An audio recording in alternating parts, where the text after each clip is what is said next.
식사 맛있게 하셨습니까? 우리 너무나 이 여신도에 우리 권사님들께서 수고해 주셔서 맛있는 풀백으로 저도 든든히 먹었습니다. 식사를 제공해 주신 분도 계시고 봉사하신 분도 계셔서 우리가 모두가 행복한 것 같습니다. 우리 모두를 해서 박수 한번 드릴까요? 고맙습니다. 감사합니다. 우리는 새해 첫 주일을 보내고 있습니다. 올해 하나님과 함께하는 복된 삶이 되시기를 다시 한번 주님의 이름으로 축원을 드립니다. 사람은 누구와 함께 하느냐에 따라서 그 삶의 질이 달라진다고 그렇습니다. 그렇죠? 여러분들은 누구와 함께 하시기를 원하십니까? 좋아하는 사람과 함께 하기를 원하는 것은 당연지사일 것입니다. 좋아하는 사람과는 얼마든지 함께 있고 싶기 때문에 그렇습니다. 서로의 긍정의 에너지가 주고받으니 그 시간, 같이 있는 시간이 즐겁고 행복한 것이죠. 그러나 좋아하지 않는 사람, 껄끄러운 사람과는 짧은 순간을 함께하는 것도 때로는 그 자리가 고요이고 고통이기도 합니다. 오늘 새해 첫 주일 출애굽기 33장 15절로 16절 말씀을 저희들이 봉독했는데요, 모세의 신앙 고백과 결심이라 하겠습니다. 모세는 하나님이 함께 가지 않으시면 자기도 가지 않겠다 선언을 합니다. 이게 무슨 말이냐 하면은, 지금 모세가 가고자 하는 것은 어디입니까? 이스라엘 백성들을 이끌고 가고자 하는 것은 가나안 복지의 땅을 가고자 합니다. 그 땅은 누가 주셨습니까? 하나님이 주셨습니다. 가나안은 이 약속의 땅이요, 하나님이 주신 건데, 그런데 하나님이 함께 가지 않는다면 그 약속의 땅이라도 가지 않겠다는 것이 오늘 모세의 고백이고 결단입니다. 하나님이 함께 하신 것에 대한 행복을 깨달은 자의 고백이라 하겠습니다. 하나님이 얼마나 소중한지, 하나님과 함께 동행한다는 것이 얼마나 소중한지를 깨달은 모세가, 그게 주님이 약속한 땅이라 할지라도, 이미 가나안 복지의 땅이라 할지라도 하나님이 함께 가지면 나는 가지 않겠다 하고 선언을 한다는 것이죠. 하나님과 함께하는 것이 아니라면 비록 가나안 땅이라 할지라도 하나님이 없다면 그 행복할 수가 없다는 것입니다. 하나님이 함께 계셔야 그것도 가나안이고, 하나님이 함께해야 천국이라는 것이죠. 하나님의 나라라는 겁니다. 하나님의 통치가 이루어진 나라, 하나님이 함께 계셔야만이 가능한 것이죠. 하나님이 함께 가시지 않으면 가나안 땅이라도 안 가겠다고 하는 이 모세의 믿음, 이 믿음에 대해서 깊이 숙고하고 또 그 모세의 고백이 여러분의 고백이 되시기를 바랍니다.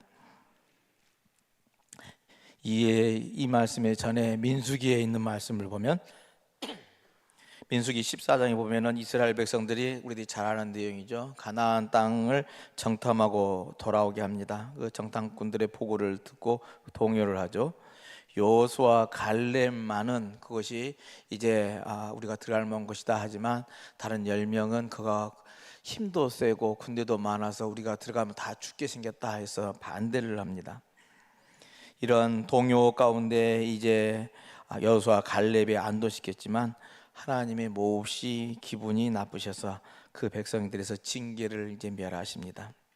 이 말을 들은 백성들이 울면서 가나안 땅을 향해서 올라가겠다고 야단을 칩니다. 모세는 하나님이 너희와 함께 하시지 않으니 올라가지 말라, 형통하지 못하리라 라고 말렸는데요, 그러나 그들이 고집을 피우면서 아침에 일찍 일어나서 산꼭대기로 올라갔습니다.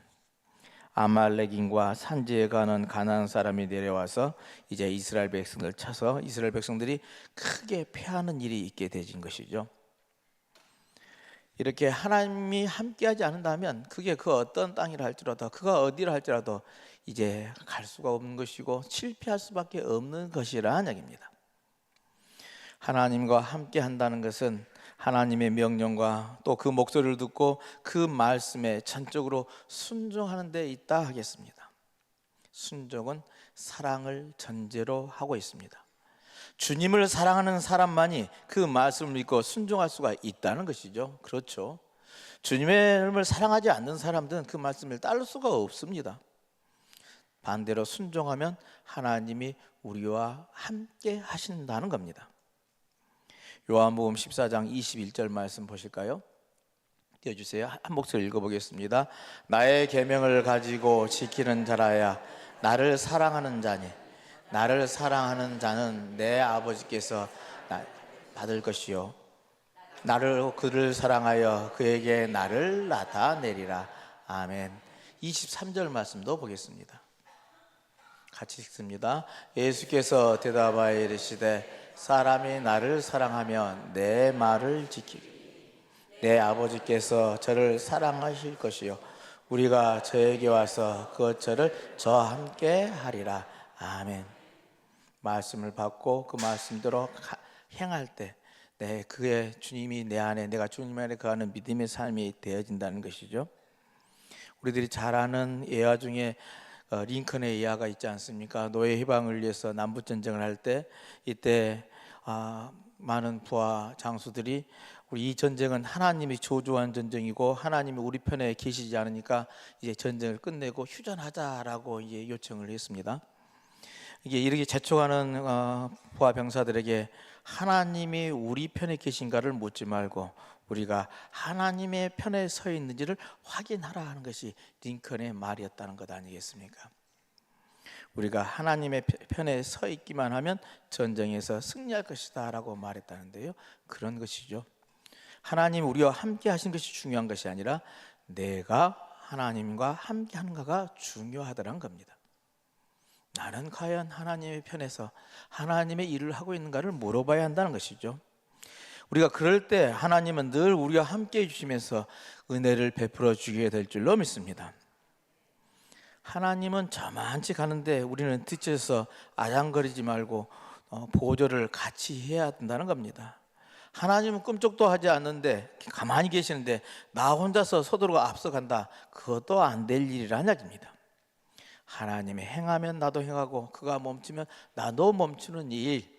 자, 구름 기둥과 불 기둥으로 안내줄 때 이스라엘 백성들이 행했던 처럼 하나님이 가면 가고 하나님이 멈추면 멈추는 이런 우리들의 믿음의 삶이 되어야 할 줄로 믿습니다. 우리들의 실수라 할까요? 폐단이라 할까요? 잘못된 것이 이런 것이 있습니다.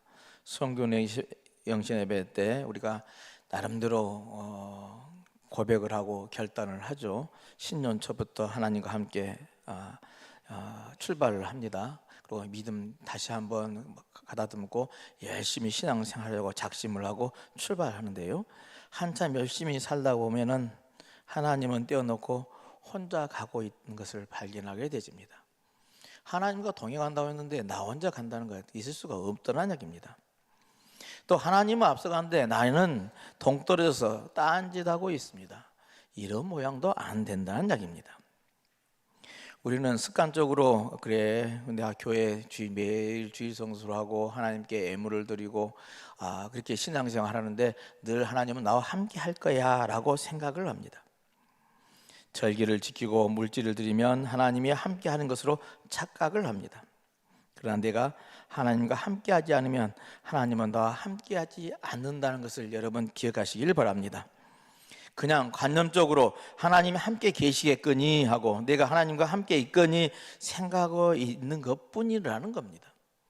내 삶의 자세가 내가 행동하는 것이 정말 하나님과 함께 하고 있는가를 늘 물어야 합니다. 하나님과 함께 하는 것은 그러기에 매 순간에 점검이 필요합니다. 나는 과연 하나님과 함께 동행하고 있는가를 묻자는 겁니다. 내가 세상의 그 어떤 것보다도 하나님을 더 좋아하고 있는가? 하나님의 집에 있는 것이 더 행복하고 기쁜 일인가? 하나님을 예배하는 것이 정말 나는 즐겨하고 있는가? 주님의 말씀을 하루 3번 먹는 양식보다 나는 더 사모하고 있는가? 이게 더 좋아하고 있다면, 더 사랑한다면 이것이 바로 하나님께 함께한 증거가 되어질 줄로 믿습니다. 혹여나 그때 나는 다른 것이 더 좋아하고 하나님을 잃어본 것이라면 주의하거나 실수를 하거나 조심하지 않아서 생기는 일 것입니다.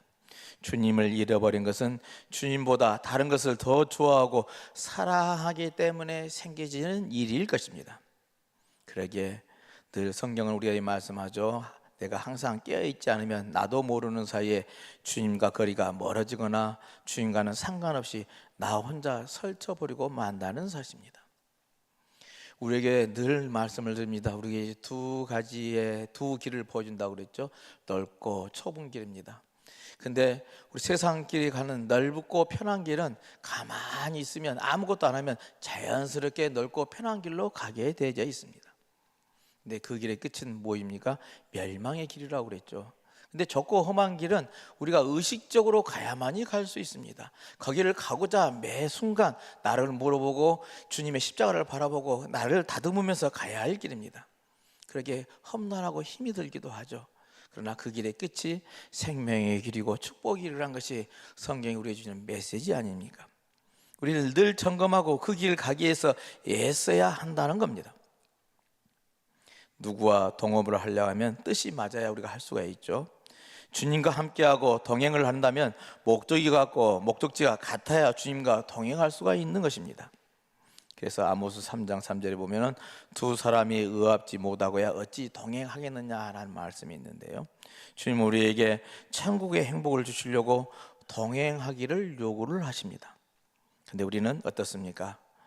세상의 행복을 찾는다면 동행이 가능하겠습니까? 새 바라는 것이 무엇인지요? 주님의 행복입니까? 아니면 세상 속에서 내가 행복하게 사는 것입니까? 우리는 여러분들을 물어보시길 바랍니다. 주님과 이 한 해를 함께 동행하려면 주님의 뜻에 나 자신을 맞추시기를 바랍니다. 그러면 분명하니 여러분의 삶은 성공이고 행복이 있게 될 줄로 믿습니다. 우리를 위한 하나님의 요구는 무엇입니까? 신명기 10장 12절로 13절 말씀을 보실까요? 함께 읽겠습니다. 이스라엘아, 내 하나님 여호와께서 내게 요구하는 것이 무엇이냐? 곧 내 하나님 여호와를 경외하여 그의 모든 도를 행하고 그를 사랑하며 마음을 다하고 뜻을 다하여 내 하나님 여호와를 섬기고 내가 오늘 내 행복을 위하여 내게 명하는 여호와의 명령과 규례를 지킬 것이 아니냐. 아멘. 그렇습니다. 하나님을 경외하고 하나님을 사랑하고 내 이웃을 내 몸같이 살아가는 사랑의 계명이 오늘 하나님이 우리에게 주시는 계명인 줄로 믿습니다. 하나님 우리가 많은 일을 행하는 것보다 자기와 겸손히 동행하는 함께하는 것을 원하시고 계십니다. 주님은 자기를 위해서 많은 음식을 만드느라고 분주한 마르다보다 자기 앞에 앉아서 자신이 전하는 말씀을 들어주는 마리아를 더 좋아한다고 더 칭찬하셨습니다. 주님이 없는 사람, 주님을 떠난 사람, 하나님과 함께하지 않는 사람은 외롭고 고독하고 불행하게 지게 될 것입니다. 그러니 일하느라고 그것이 비록 주님을 이해한다는 일일지라도 일 때문에 주님과 멀어지는 일은 있어서는 안 될 것입니다. 일에 묻혀서 주님을 찾지 않는 사람은 정말 불쌍한 사람이 되고 맙니다. 주님과 함께가 아니면 가나안 땅이라도 싫다고 했던 모세의 신학을 내 것으로 삼아서 2025년을 하나님께 함께하여서 승리하는 귀하고 복된 믿음의 삶이 되시길 바랍니다. 새해 주님과 동행하면서 하나님께서 베풀으신 은혜와 축복 받아 누리는 복된 삶이 되시기를 다시 한번 주님의 이름으로 축원을 드립니다. 아멘. 기도합니다. 하나님, 새해 새 마음 새 각오로 새 출발을 합니다. 주님과 함께 동행하는 믿음의 삶이 되기를 원합니다. 저희들이 먼저 앞서가거나 뒤처지지 않게 하여 주옵소서. 주님이 가면 우리도 가고 주님이 서면 우리도 서면서 주와 함께 동행하는 믿음의 삶이 될 수 있도록 은혜 베풀어 주옵소서. 주와 함께하여 저희들의 믿음의 삶이 하나님께 영광이요 하늘의 은혜와 축복을 받아 누리는 복된 삶이 될 수 있도록 축복하여 주옵소서. 예수 그리스도 이름으로 기도하옵나이다. 아멘.